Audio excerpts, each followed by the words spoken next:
In fact, many of the clinics were so successful that they were able to multiply and open further clinics in other parts of Africa.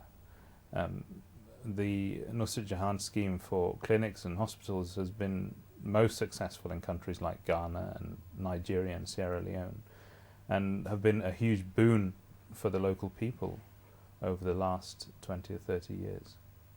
In 1970, Huzur again visited Europe to oversee and accelerate the diverse activities of the Jamaat. During this tour, he visited the United Kingdom, Holland, Switzerland, West Germany and Spain. The highlight of the tour was the opening ceremony of the Mahmud Mosque in Zurich on the 5th of April 1970. During this tour, a large hall adjacent to the Fazl Mosque in London was also inaugurated by Huzur on the 23rd of May 1970. It was built in memory of Hadhrat Khalifatul Masih II and was named after him as the Mahmud Hall. The foundation stone of this hall was laid by Huzur on the 30th of July 1967. The hall played a vital role in the progress of the community when it became the hub of the operations for the community's global television channel, MTA International.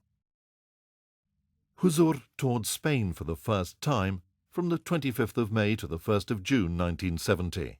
During this tour, Allah revealed to him that in future times to come, the Jamaat will have tremendous success and expansion in Spain, which was unthinkable at the time.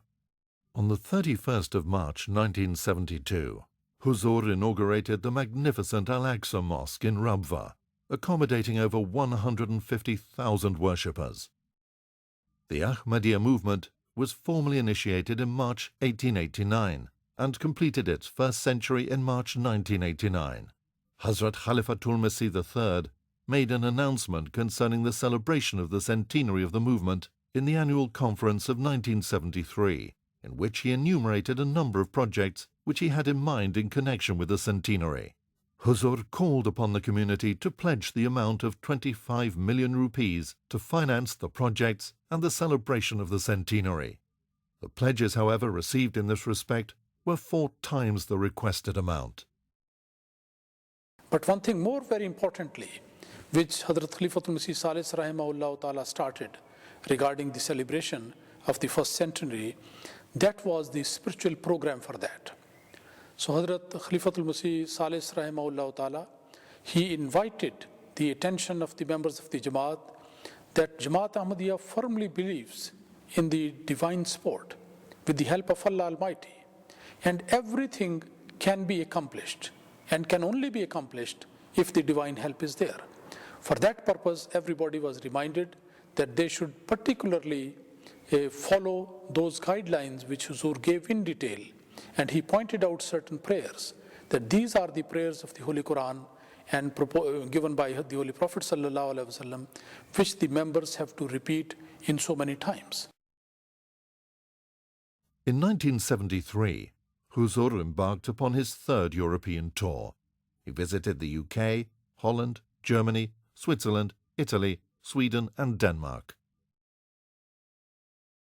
The bigoted section of Orthodox Muslim divines in Pakistan were much perturbed by the announcements of Huzur concerning the centenary celebrations. Time after time, the plans that they had devised for the purpose of stopping the progress of the movement had been frustrated. By the grace and mercy of God, and from each trial, the movement had emerged in greater strength and spirit. Rather than learning a lesson from their repeated experiences, their bitterness and hostility towards the movement had continued to mount, and the announcement of the centenary celebrations put them in a mood of desperation.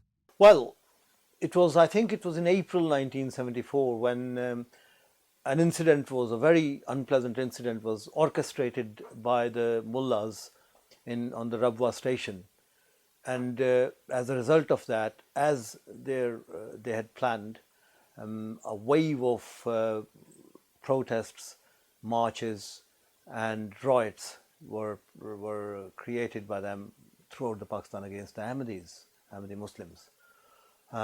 In those riots, hundreds of people were actually martyred, they were killed, including women and children.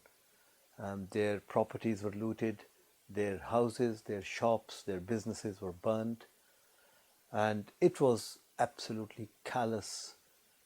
And the important thing is that throughout these atrocities against humanity, for no reason other than the faith, that the police and the federal security services, they all were present there in hundreds, but they always stood purely as they looked upon, and they enjoyed the scenes. They did not intervene. They did not even take any steps to stop these atrocities. The community again set an example of perfect steadfastness under extreme suffering and complete confidence in God. The bereaved and the afflicted managed to make their way to the headquarters of the movement, where Huzur applied the healing balm of compassion and love to their lacerated souls and sent them back comforted and consoled. They came with grief-stricken, gloomy faces and went back smiling and cheerful. Well, actually, it's quite ironic, because lots of Ahmadis and a great deal of number of Ahmadis in Pakistan had very flourishing businesses, large businesses, very profitable businesses, very renowned businesses. And those were burnt and looted and gutted. I have seen those people who started off right from the scratch, from a little box of a shop to start off again. And by the grace of Allah, that the world saw them, that they flourished. They even did, in instances, they even did better than before. They were back on their feet in no time. And it was quite amazing to see that the same people redeveloped their businesses, again back to the same glory, if not better. Under the leadership of their beloved Khalifatul Masih, the community at large emerged from the trial stronger, more united and in greater vigour than had been the case before the troubles started. This was something that puzzled the opponents of the movement and which they were not able to comprehend. They felt that a greater effort on their part was called for in order to coerce the members of the movement into submission. There were slogans against the community, processions against the community, meetings were being conducted in various places. And throughout the country, a wave of opposition against the community started. And things went like this. And as a result of that, many Ahmadis, scores of Ahmadis, actually they had to lay down their lives. They became the martyrs of Ahmadiyyat for the sake of Ahmadiyyat, for the truth. And their houses were put on fire. Their properties were damaged, and they were beaten up, they were insulted, they were boycotted, their food provisions were stopped from them, and all types of tortures was inflicted upon them. So those days were actually very, very tough for the community. And on one side, this was happening. On the other side, the movement started by the mullahs of the time that the Ahmadiyya Jamaat should be declared a non-Muslim community. 1974, there was again a lot of instigation against the Jamaat, and a lot of anti-Ahmadiyya sentiment was fomented by the mullahs at that time. And their main premise was that members of the community, and at least as far as the law, as far as the constitution was concerned, that members of the Jamaat thus be declared non-Muslims.